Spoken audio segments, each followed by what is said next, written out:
Bapak Ibu Saudara, hari ini saya akan membahas persis seperti judulnya, batin yang damai sempurna. Mengapa saya membahas judul ini? Karena seyogianya kita manusia, batin kita kadang-kadang bisa kacau, ya. Dan itu manusiawi. Ya, manusiawi, batin yang bergejolak, kadang bahagia, kadang bosan, kadang suntuk, ya. Kadang banyak masalah. Kadang gelisah tapi tidak ada persoalannya. Pernah mengalami? Gelisah saja begitu ya. Pokoknya gelisah saja. Nah, itulah manusia, perasaan kita bergejolak dan itu bagian dari duka. Obatnya apa? Nah, saya sudah buat resep ya, panjang sekali. Ya, karena dulu saya jualan obat, jadi terbiasa dengan resep. Bapak Ibu Saudara, hari ini kita akan belajar cukup serius. Semoga benar-benar membawa manfaat untuk Bapak Ibu semuanya. Sang Buddha pernah bercerita seperti ini. Ada seekor anjing. Anjing ini bernanah di kepalanya dan gatal luar biasa. Kemudian sekujur badannya juga seperti kena kusta. Sekarang penyakit kusta sudah hampir punah barangkali ya. Atau mungkin di Indonesia sudah punah. Kalau di India masih tersisa. Nah, anjing itu bernanah di kepalanya, kulitnya seperti terkena kusta. Dia gatal luar biasa. Lalu dia duduk di bawah meja sambil menggaruk-garuk. Tapi bagaimanapun dia menggaruk, dia tetap gatal. Jadi dia berpikir, mungkin di bawah pohon gatal saya akan berkurang. Pergilah anjing ini ke bawah pohon. Sudah di bawah pohon dia masih gatal. Menggaruk-garuk. Dia berpikir mungkin kalau saya berjemur di bawah matahari gatalnya akan berkurang. Pergi dia ke padang rumput, bagian yang banyak rumputnya, duduk dia di sana. Tapi gatalnya tidak berkurang, gatal sekali. Mengapa demikian? Karena yang keliru bukanlah tempatnya, tapi yang keliru adalah kulitnya. Begitu ya? Kadang-kadang ini bisa terjadi pada hidup kita. Saya ini kacau ya. Itu karena tetangga saya itu loh. Kalau saya nggak tinggal di sini, saya pindah tempat, saya pasti lebih damai. Saya ini kacau ya. Itu karena tempat kerja saya itu ada si Anu loh.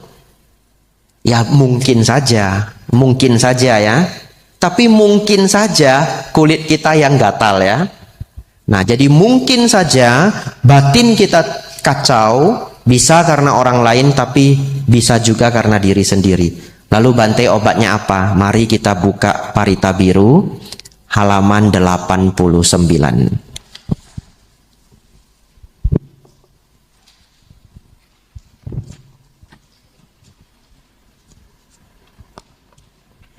Karania Metta Sutta ya.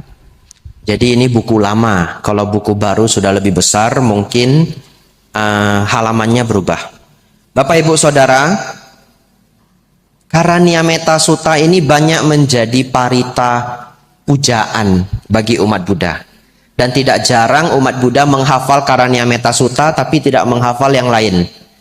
Benar-benar menghafal Karania Metta Sutta.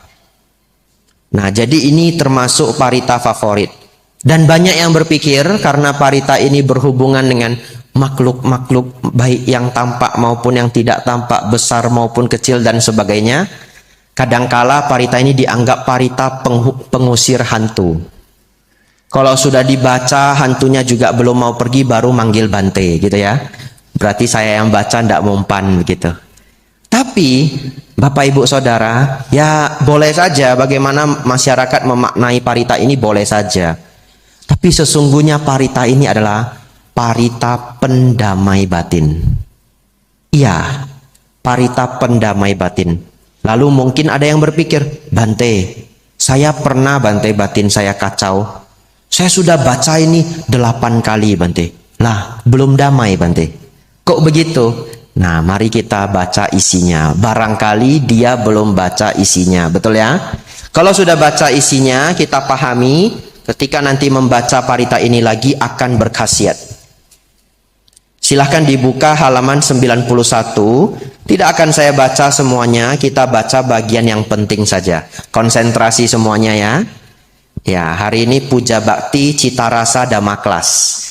Ya.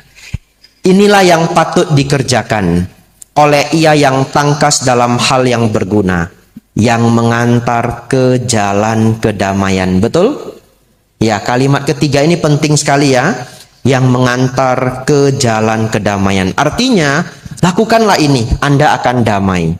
Yang pertama, sebagai orang yang cakap, jujur, tulus, mudah dinasehati, lemah lembut, tidak sombong.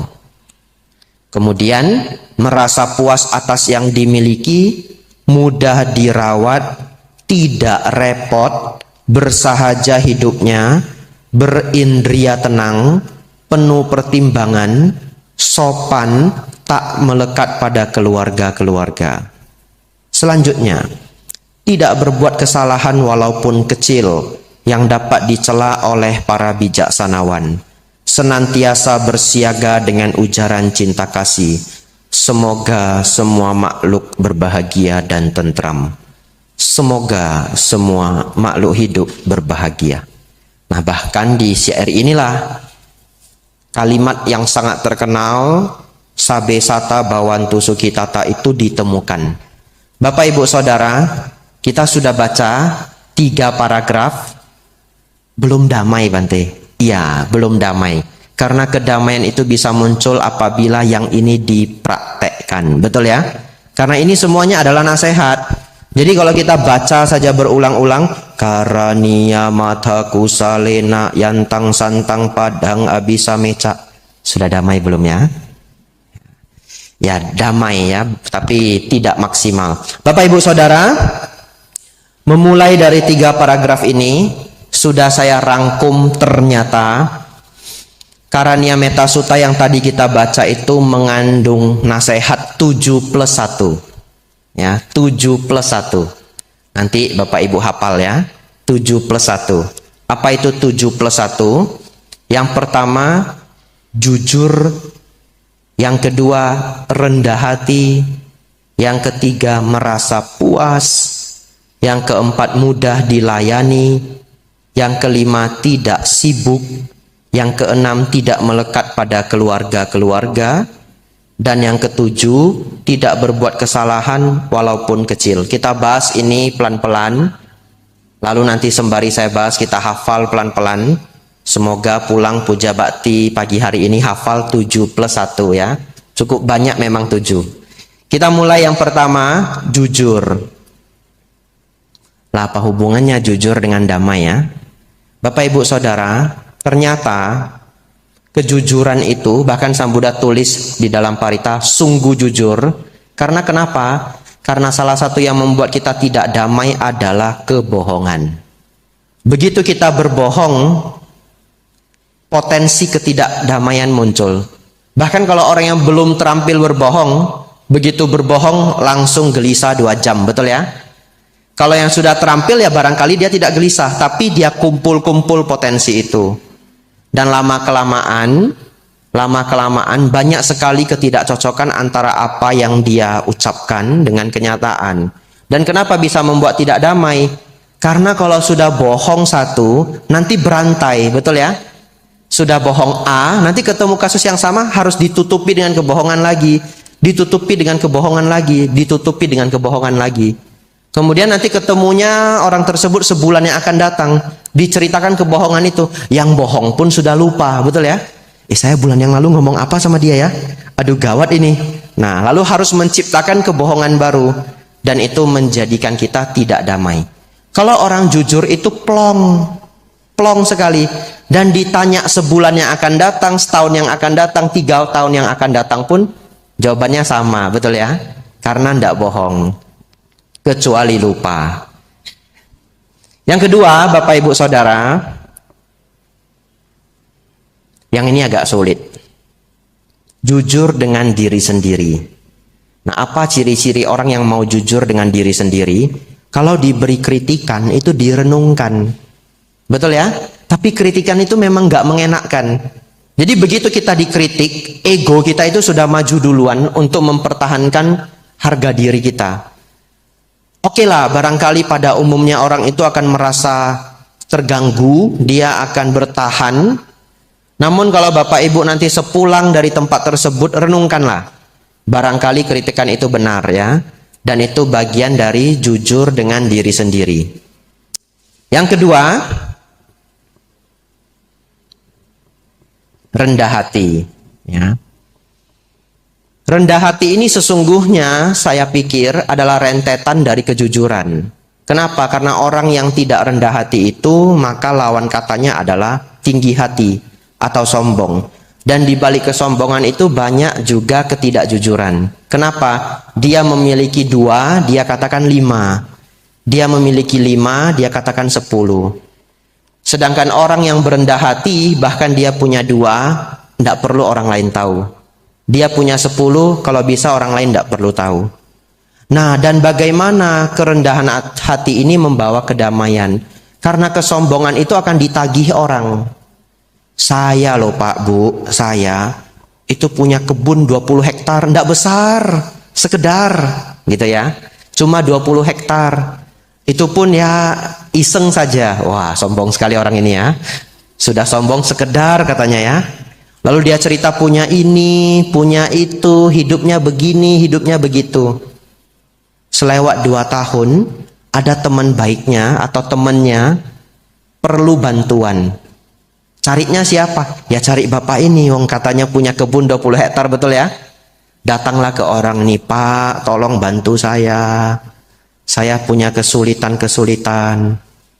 Lalu karena dia sebenarnya tidak punya sebanyak itu, dia nggak bisa membantu sama sekali, akhirnya dia menghindar. Dan dalam keadaan dia menghindar itu bagaimana damai, betul ya? Kenapa? Karena sombong itu ditagih orang. Bapak Ibu hafal ini, sombong itu ditagih orang. Jadi begitu kita memancarkan kesombongan, ingatlah, kesombongan itu bisa ditagih orang. Dan ketika ditagih oleh seseorang, batin bisa menjadi kacau. Tapi kalau kita selalu berendah hati, punya pun orang tidak tahu, bisa ini bisa itu orang pun jarang tahu, satu ketika diminta bantuan kita biasa saja, karena kita bisa membantu.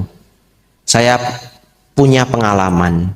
Ada seorang guru, tidak perlu tahu siapa Bapak Ibu ya, tidak ada namanya, tapi ini kenyataan yang saya pernah alami. Guru ini mendapatkan gelar dari negara, mendapatkan gelar dari kerajaan. Tinggi sekali pangkatnya, tapi kemampuannya hampir bisa dikatakan minim. Dan dia hidup dari nama besar yang sesungguhnya tidak dia miliki kemampuan itu. Akhirnya bagaimana? Menjadi beban hidup seumur hidup. Karena gelar itu kalau sudah diberikan tidak bisa dicabut lagi. Nah lalu akhirnya guru ini diminta mengajar. Dan setiap kelas guru ini tidak pernah datang. Setiap kelas tidak pernah datang. Kenapa? Karena barangkali beliau pun tidak sanggup mengajar. Akhirnya bagaimana? Akhirnya bagaimana damai, betul ya? Bagaimana damai. Tapi kalau seseorang hidup sangat rendah hati, maka akan menjadi damai. Selanjutnya, yang ketiga, Bapak Ibu Saudara, gampang merasa puas. Bapak Ibu Saudara, saya baru kembali ke Indonesia tahun ini, 4 tahun di Thailand, dan selama saya di sana, ada satu biku yang sangat saya sukai pengajarannya. Namanya adalah Bante Payutto. Barangkali di sini belum pernah ada yang dengar mungkin ya, kecuali yang rajin baca buku. Ada sudah 2-3 buku beliau diterjemahkan ke bahasa Indonesia. Bante Payutto ini unik Bapak Ibu. Beliau sangat cendekia. Umur sebelum 20 tahun beliau sudah mencapai Pali 9 dan itu sulit sekali. Mencapai Pali 9 di Thailand ya. Dan itu belum berumur 20 sudah mencapai Pali 9. Kemudian beliau juga sembari belajar bahasa Pali, beliau kuliah mengambil Buddhist Studies. sampai mencapai tingkat doktor di usia sangat muda. Sekarang beliau sudah umur 80-an dan masih hidup. Dan beliau mendapatkan gelar Somdet dari kerajaan. Artinya beliau satu dari 10 biku yang dianggap biku pimpinan di Thailand. Jadi ada 10 yang kita panggil dengan Somdet. Sebenarnya 9, yang 10 itu Somdet Sanggaraja. Bapak Ibu barangkali tidak tahu 10 itu seberapa sedikit. Karena di Thailand bikunya ada 300.000. Iya. Wiharanya ada 35.000. Kalau Indonesia bagaimana Bante? Kalau Sangga Theravada Indonesia pembinaannya hampir 500 wihara seluruh Indonesia, bikunya lebih kurang 100. Makanya mau ditempatkan satu wihara satu biku pun tidak cukup, ya. Lalu kalau Thailand bagaimana Bante? Thailand itu populasi negaranya itu 80 juta jiwa. 90%-nya Buddhis. Kalau Indonesia Bante, kita lebih kurang 270 juta jiwa, betul? Betul ya? Agama Buddhanya berapa? 7%? 0,7% ya. Jadi agama Buddha di Indonesia 0,7%. Kalau jumlahnya sekitar 2 juta jiwa. Bapak Ibu Saudara, apa yang menarik dari beliau? Yang menarik adalah selain beliau saat ini bisa dikatakan biku paling cendekia di satu negara, Bante Payutto ini. Selain itu juga beliau dari kecil itu sakit-sakitan. Jadi kecil saja beliau sudah operasi beberapa kali. Sekarang beliau umur 80-an pernah ditanya sama umatnya, Bante sehat enggak? Gitu. Kalau bahasa Thainya, Long Po sabai di mai, gitu ya. Bante sehat enggak? Apa jawab beliau? Ya enggak usah ditanya. Saya sudah tidak pernah sehat. Itu jawaban beliau. Ya. Kenapa beliau sudah tidak pernah sehat? Karena ternyata paru-paru beliau sudah diangkat satu. Ya, jadi tinggal yang sebelah kanan. Memang dari kecil beliau sakit-sakitan. Lalu apa hubungannya dengan Dhamma? Sang Buddha mengatakan, barang siapa melihat duka, dia melihat Dhamma. Begitu ya. Barang siapa melihat duka, dia melihat Dhamma. Kalau seseorang teori Dhammanya bagus, bagus sekali teori Dhammanya, bahkan mungkin biku misalkan begitu ya. Lah tapi kok sepertinya pun menjalankan Dharma kok tidak lengkap, kurang berduka. Hidupnya kurang berduka. Karena barang siapa melihat duka, dia melihat Dhamma. Bapak Ibu nanti renungkan kalimat ini ya. Kemudian Bapak Ibu Saudara, karena beliau sangat cendekia dan sangat dekat dengan duka, akhirnya beliau sangat serius menjalankan kebikuan. Sampai setua ini beliau masih membabarkan Dhamma. Diminta untuk banyak nimbrung, banyak duduk di bidang pemerintahan, beliau tidak mau. Kenapa? Karena di Thailand itu biku cukup punya pengaruh ya, karena negara Buddhis. Beliau tidak mau. Beliau tinggal di satu kota kecil. Kota cukup besar sebenarnya, 2 jam dari Bangkok ya, namanya Nakhon Pathom, dan memberikan dharma setiap hari.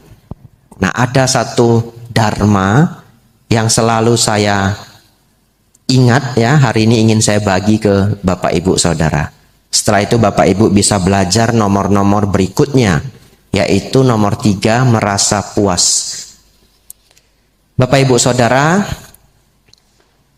dharma ini atau mantra ini adalah mi kodi, mai mi kodai ya, bahasa Thai ya. Kalau bahasa Jawa saya tidak bisa, jadi bahasa Thai saja.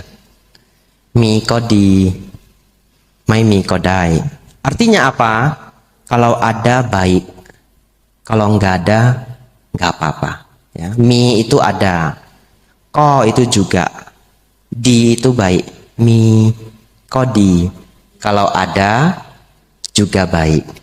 Mai mi tidak ada, ko juga dai boleh ya.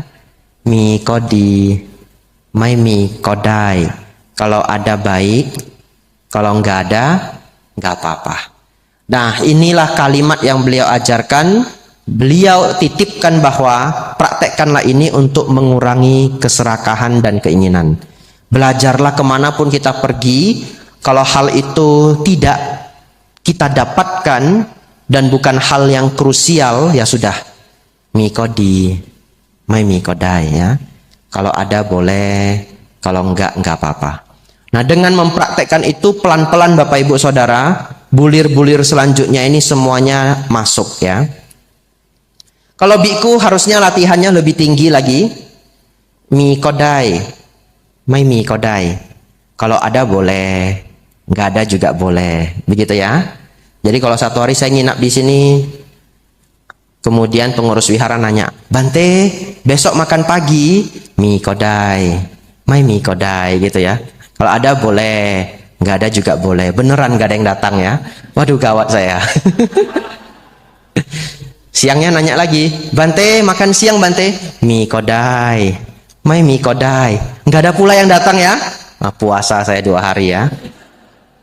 Malamnya, Bante besok makan pagi. Iya, saya makan pagi. Jangan pakai mantra lagi. Ya, Bapak Ibu Saudara, nomor 3 itu merasa puas, nomor 4 mudah dilayani. Saya pikir 2 ini kita gabung saja supaya gampang hafalnya. Karena kalau orang yang merasa puas, hidupnya pun memang mudah dilayani. Begitu ya. Kenapa harus belajar merasa puas? Ini penting sekali. Karena cara kerja pikiran kita itu memang tidak pernah terpuaskan. Ya, manusia itu punya sifat sulit terpuaskan. Dan apa yang kita dapatkan, setelah kita dapatkan kita bahagia, kemudian kebahagiaan itu akan menguap pelan-pelan, menguap pelan-pelan. Maksudnya apa? Masih ingat dulu kalau punya cita-cita ingin punya motor atau mobil kesayangan, terserah pengalaman Bapak Ibu Saudara. Coba renungkan hari pertama motor atau mobil kesayangan itu datang. Hari pertama, senang sekali ya. Belum berdebu sudah dilap begitu ya. Wah, hati-hati nanti kena matahari, ditutup kan begitu ya. Dan sebagainya. Pertanyaan saya, kalau sudah 1,5 tahun, bangun pagi-pagi kita lihat motor atau mobil kesayangan kita itu, apakah bahagianya sama dengan hari pertama? Beda ya. Apalagi kalau sudah 3 tahun, apalagi kalau sudah 5 tahun. Kenapa? Karena kebahagiaan manusia itu menguap pelan-pelan. Kebahagiaan duniawi itu sifatnya menguap. Karena menguap, kita mau keinginan yang lain. Oleh karena itu, kita sulit terpuaskan. Supaya Bapak Ibu nanti mudah terpuaskan, belajarlah bersyukur, ya, belajar bersyukur, lalu sering-sering ya. Kalau apa yang tidak didapatkan nanti mikodi, mai mikodai, begitu ya. Lanjut nomor 5. Bapak Ibu Saudara, nomor 5 itu tidak sibuk. Dan ini kebenaran. Bante, batin saya selalu gelisah Bante. Saya jarang damai Bante. Mau meditasi sulit Bante. Ya iya, wong kerjanya nggak pernah libur pagi sampai pagi. Betul ya? Bagaimana bisa damai? Karena terlalu sibuk. Namun, namanya hidup di kota, betul ya? Pasti banyak kesibukan. Oleh karena itu saya beri saja saran. Bapak Ibu kalau sibuk harus well managed ya. Well managed itu diatur dengan baik. Sibuk itu belum tentu produktif. Jadi nanti renungkan kalimat saya. Semoga kesibukan bisa dikurangi, produktivitas bisa ditambah. Bagaimana caranya? Misalkan membudidayakan mencatat. Takut apa yang dikerjakan nanti kelupaan. Pagi-pagi bangun dicatat dulu. Hari ini apa yang mau saya kerjakan. Kalau hal yang dikerjakan itu hal yang sangat penting, pakailah checklist. Ya, buat checklist. Kenapa demikian? Karena Bapak Ibu mungkin tahu, perusahaan pesawat yang sebesar itu, mereka itu tidak boleh ada error. Error kecil pun bisa mengakibatkan kefatalan. Bagaimana cara perusahaan pesawat yang sebesar itu menjalankan sistemnya? Mereka selalu membuat daftar checklist. Apa saja yang harus dilakukan. Tidak boleh miss. Jadi mereka tidak mengandalkan memori, tapi mereka mengandalkan checklist. Bahkan ada orang rajin sekali, dia seorang dokter bedah, dia nulis buku hanya mengenai checklist. Judul bukunya Checklist Manifesto. Nama dokternya Atul ya, tapi tidak ada di bahasa Indonesia. Artinya, checklist ini adalah hal yang sangat serius. Jadi kalau Bapak Ibu Saudara hidupnya cukup sibuk, Supaya mengurangi kesibukan, agar batin menjadi lebih damai, biasakanlah mencatat. Nah, supaya apa? Pikiran tidak kacau. Karena tidak terbebani harus ngingat ini, ngingat itu, ngingat ini, ngingat itu. Bawa saja catatan, mau kertas boleh, HP boleh, bawa kemana-mana. Kemudian yang kedua adalah supaya tidak terlalu sibuk, ada healingnya, begitu ya. Kan zaman sekarang maunya healing. Tapi healingnya itu bagaimana healing? Ya bisa healing secara dhamma. Misalkan seminggu sekali ikut puja bakti. Ya, atau kalau ada kesempatan ngambil atas sila di rumah. Atau ikut retreat, begitu ya. Dan saran saya juga, apabila Bapak Ibu sangat-sangat sibuk, aturlah juga jadwal istirahat. Ada seorang psikolog sangat terkenal, namanya Jordan Peterson, seorang Kanada. Dia jadi psikolog klinis selama 30 tahun. Psikolog klinis itu artinya apa? Itu psikolog yang dengerin masalahnya orang. Ya, jadi psikolog itu nggak semua kerjaannya dengerin masalah orang. Itu hanya yang klinis, karena psikologi itu banyak bagian. Dia psikolog klinis profesional selama 30 tahun, artinya dia sudah dengar masalah orang yang begitu banyak macam. Lalu dia melihat ada pola. Cukup sering pengacara-pengacara di Amerika, saya tidak tahu kalau di Indonesia, sering stres. Dan kadang-kadang mereka stres berat sampai depresi. Kenapa demikian? Ternyata para lawyer, para pengacara itu kalau sudah fight kasus, mereka tidak ada waktu libur sedikit pun. Berlomba-lomba untuk mencari cara menjatuhkan lawan. Jadi kalau dia ngambil banyak kasus, apalagi kalau dia terkenal kasusnya itu nggak akan habis, kasusnya akan sangat banyak. Setelah dia sibuk berbulan-bulan, bertahun-tahun, badannya itu bisa overwork ya, jadi bekerja terlalu banyak, kemudian tiba-tiba burn out. Burn out itu istilahnya seperti komputer yang kepanasan kemudian tiba-tiba hang begitu. Jadi manusia ini juga bisa hang karena terlalu sibuk. Kalau di Jepang bukan hang lagi, saking capeknya bekerja, ada orang yang meninggal karena bekerja. Nah, jadi budaya orang Jepang juga ekstrim sekali kalau bekerja. Nah, salah satunya kalau di Amerika adalah pengacara. Lalu akhirnya Jordan Peterson ini dia buat satu nasihat. Dia bilang sesibuk-sibuknya Anda, setiap 4 bulan itu maksimal Anda harus berlibur. Ya, sesibuk-sibuknya 4 bulan harus berlibur. Ya, tapi saya pikir kalau yang hadir di sini enggak sampai daya 4 bulan kerja terus ya. Buktinya minggu bisa datang puja bakti, betul ya? Ya, mungkin yang super sibuk nanti itu yang dengar dari online. Bapak Ibu Saudara, agar batin tidak gelisah, juga kita perlu untuk tidak sibuk. Ya. Bapak Ibu Saudara, yang keenam, kita refresh dulu ya, biar hafal ya. Karena ini ada 7+1 Karanyameta Sutta.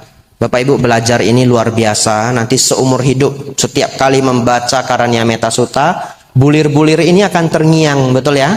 7+1 ini akan terngiang. 1, jujur. Yang kedua, rendah hati. Yang ketiga, merasa puas. Yang keempat, mudah dilayani. Yang kelima, tidak sibuk. Yang keenam, tidak melekat pada keluarga. Ya, ini cukup sulit dipahami, terlebih oleh masyarakat pada umumnya. Karena siapa yang tidak sayang dengan keluarga ya, sudah menjadi barang tentu kita sayang dengan keluarga. Bapak Ibu Saudara, hari ini kita akan belajarlah mengurangi kemelekatan, dan itu bukan berarti tidak sayang ya. Silakan Bapak Ibu sayangi orang tua, sayangi anak Bapak Ibu Saudara. Tapi belajar kurangi kemelekatan. Maksudnya bagaimana? Kalau sayang dengan orang tua, kemana-mana ingat orang tuanya, pulang bawa makanan, begitu ya. Pergi jalan-jalan jauh, pulang bawa oleh-oleh untuk orang tua. Ketika orang tuanya sedang sendiri ditemani, kalau orang tuanya sakit dijaga dan sebagainya. Itu menyayangi orang tua. Lalu kita sadar orang tua kita pun akhirnya akan sakit, tua dan mati, betul ya? Menyadari hal ini, kalau satu hari mereka menua, mereka sakit, bahkan ketika mereka meninggal, batin kita harus ready supaya tidak terlalu sedih, tidak terlalu sakit. Ada orang yang keluarganya meninggal, nangis sampai sejadi-jadinya, sampai mata menjadi rusak. Ya, sampai mata menjadi rusak. Dengan memiliki kebijaksanaan, kita paham bahwa semua orang akhirnya akan berlalu. Bapak Ibu Saudara, mending Bapak Ibu menyayangi namun tidak begitu melekati daripada sebaliknya. Ada orang dia tidak sayang orang tuanya, dalam artian perlakuannya sehari-hari. Ketemu orang tuanya mungkin bentak, tidak diberi perhatian, kalau sakit tidak diopeni dan sebagainya. Tapi ketika meninggal, waduh, menangis sedemikian rupa. Itu sebaliknya. Itu kurang menyayangi tapi sangat melekati. Secara dhamma yang terbaik adalah menyenangi namun kurangi kemelekatan. Tapi yang sulit itu bukan ke atas. Yang sulit itu ke bawah. Melekat dengan anak, begitu ya. Ya, melekat dengan anak. Bapak Ibu Saudara, sepanjang saya menjadi biku 8 tahun, Samaneran dan biku 8 tahun, sesekali, sangat jarang, sesekali saya mendapatkan curahan hati dari umat perumah tangga, Bante, anak saya sakit keras, ya, dan beberapa penyakit itu sudah pasti tidak bisa disembuhkan. Waduh, beratnya sangat luar biasa. Bahkan saya yang menjadi biku ini, saya nggak tega mengatakan jangan melekat dengan anak. Betul ya? Kalimat ini mau saya keluarkan saja nggak tega. Karena saya tahu, bahkan orang tua itu rela mati untuk anaknya, betul ya? Kalau bisa ganti badan ini untuk anak saya saja, ya semua orang tua mau, orang tua yang baik. Saya sampai nggak tega mengatakan jangan melekat dengan anak, nggak tega. Ya saya hanya bisa mendengarkan, ya semoga mendapatkan yang terbaik apapun yang terjadi, semoga sabar dan kuat. Bapak Ibu Saudara, oleh karena itu mengurangi kemelekatan itu sangat penting. Kenapa? Kalau seseorang mendapatkan kasus seperti yang saya ceritakan tadi, walaupun dalam 8 tahun ini sedikit sekali yang saya temukan, penderitaannya tidak 100%. Karena ada dhamma yang melindungi, ya keluarganya sakit, tentu tidak nyaman, tentu tidak tega dan sebagainya. Penderitaannya itu barangkali hanya 50%. Karena ada dhamma yang menjaga batin kita. Kalau tidak ada dhamma, Bapak Ibu, bisa menderita, sedih sampai menjadi gila. Beneran? Sampai bisa menjadi gila. Sakit jiwa. Saya pun pernah ketemu umat Buddha, kasihan sekali, anak dan ibunya meninggal di hari yang sama. Akhirnya bagaimana? Jadi sakit jiwa, gak bisa ngomong, gak bisa ngapa-ngapain dan sebagainya. Bapak Ibu Saudara, niat Sang Buddha mengajarkan dhamma pada kita, walaupun nasihat itu kadangkala kok kayaknya sulit diterima ya. Jangan melekat dengan anak, jangan melekat dengan keluarga, tetapi praktekkanlah pelan-pelan ya, supaya kalau ada bencana terjadi, penderitaan kita tidak 100%. Bapak Ibu Saudara, terakhir untuk nomor 7 ini, tidak terasa sudah 40 menit ya. Sebenarnya puja bakti itu batasnya 40 menit. Ya, nambah sedikit tidak apa-apa ya. Masih kuat ya Bapak Ibu Saudara. Nomor 7, tidak berbuat kesalahan walaupun kecil. Kenapa? Jangan meremehkan hal kecil Bapak Ibu. Satu ketika, ini kisah nyata ya, ini kisah nyata, benar-benar ada. Seorang putri dari Thailand berkunjung ke Indonesia. Jadi kalau kita ke Thailand, begitu dengar kata Indonesia, orang Thai ingatnya ini, ingatnya cerita ini.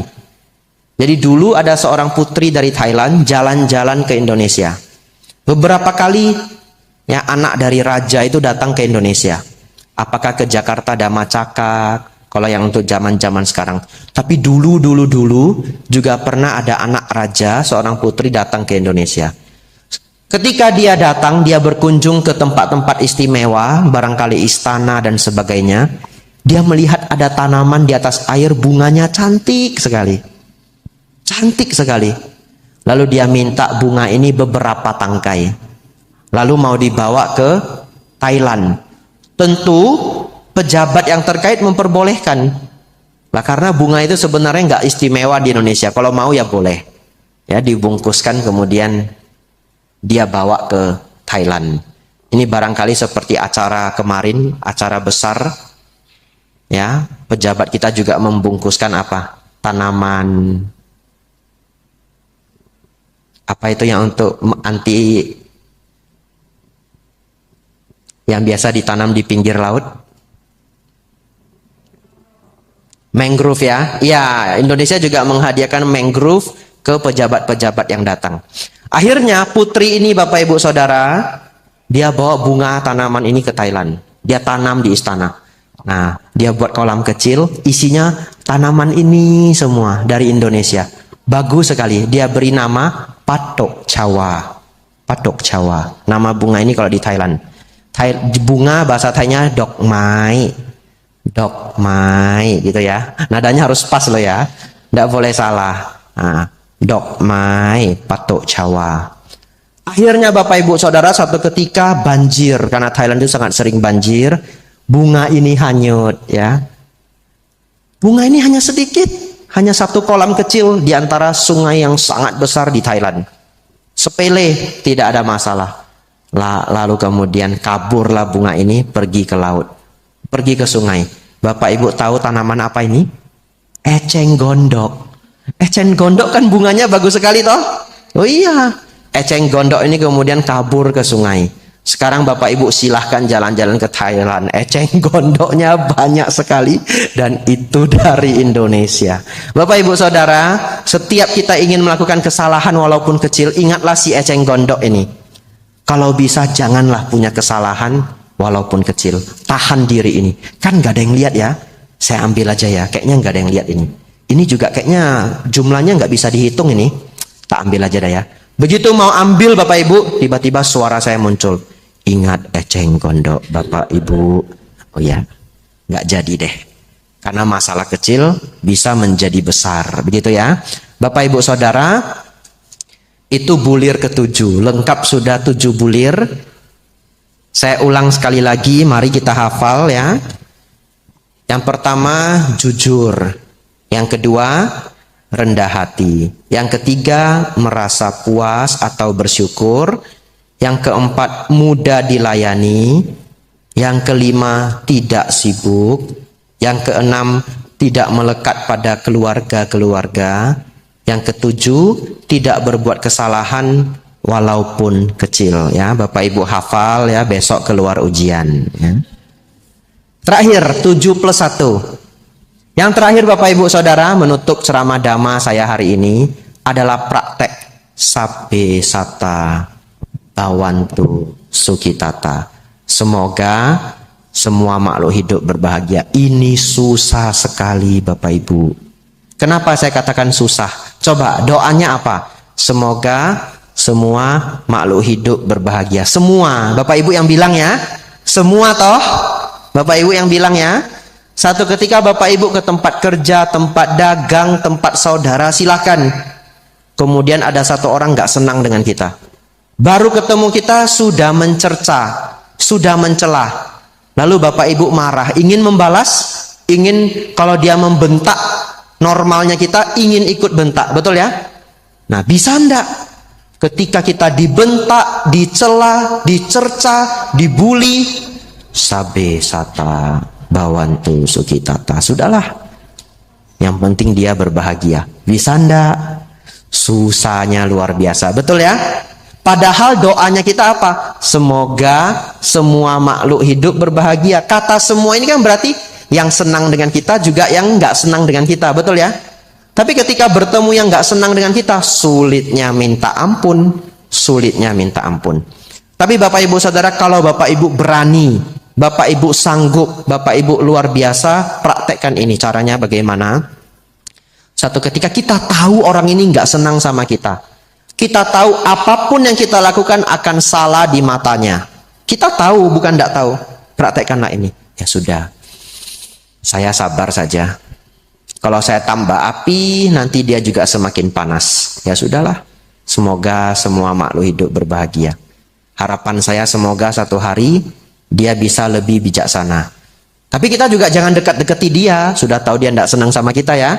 Kita menghindar. Dia belok kanan, kita belok kiri. Dia ke kiri, kita ke kanan. Nanti ditanya, kamu kenapa menghindari saya terus? Lah memang apa aja yang kita kerjakan salah, begitu ya? Enggak, kebetulan, ya begitu ya? Artinya Bapak Ibu Saudara, ini bukan dhamma yang gampang dipraktekkan. Kedengarannya gampang.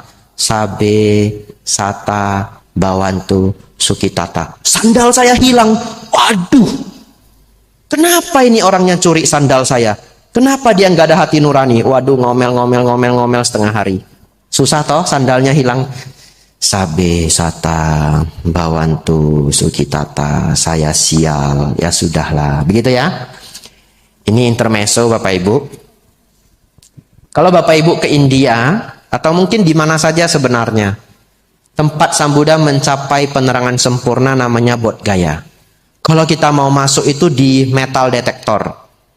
Barang kita di scan. Kenapa? Dulu pernah dibom. HP ndak boleh masuk. Kalau bawa kamera harus bayar. Lalu begitu kita sampai di pintu gerbang, kita sudah pengecekan begitu banyak level ya. Sampai di pintu gerbang utama, sandal ndak boleh masuk. Tapi itu India, bukan Jepang, bukan Singapura. Akhirnya sandal itu bagaimana? Harus diparkirkan. Dan kemungkinan hilangnya, kalau Bapak Ibu pakai sandal mahal itu 50-50. Ya, kecuali pakai swallow ya. Tapi siapa yang ke India pakai sandal murah begitu ya? Udah jauh-jauh bayarnya pakai dolar, pasti pakai sandal yang bagus. Gimana biar nggak hilang Bapak Ibu? Ada dua cara. Cara paling aman, dibungkus, simpan di tas. Betul ya? Nah, cara kedua, mudah-mudahan aman. Ini cara kedua, mudah-mudahan aman. Ini saya diajari orang. Sandal kiri taruh di ujung kiri, sandal kanan taruh di ujung kanan. Itu caranya. Jadi pas malingnya mau ngambil, wah ini merek bagus. Loh kok cuma satu? Dia cari, enggak ketemu. Nah, dia ambil yang lain. Nah, kecuali pencurinya ini punya effort luar biasa ya. Lain cerita, dia cari di kiri, dia cari di kanan. Tapi enggak mungkin kalau dia mau nyuri kan harus cepat-cepat, begitu ya. Ya, jadi satu di kiri, satu di kanan. Bapak Ibu Saudara, praktekkanlah Sabe Sata Bhawantu Sukhitata pada suasana yang gampang maupun pada suasana yang sulit. Sudah hampir 50 menit ceramah dhamma saya, panjang sekali. Semoga bisa Bapak Ibu ingat, bisa Bapak Ibu praktekkan. Semoga Bapak Ibu Saudara semakin maju dalam dhamma, semakin maju dalam kehidupan. Sabe Sata Bhawantu Sukhitata. Semoga semua makhluk hidup berbahagia. Sadu, sadu, sadu.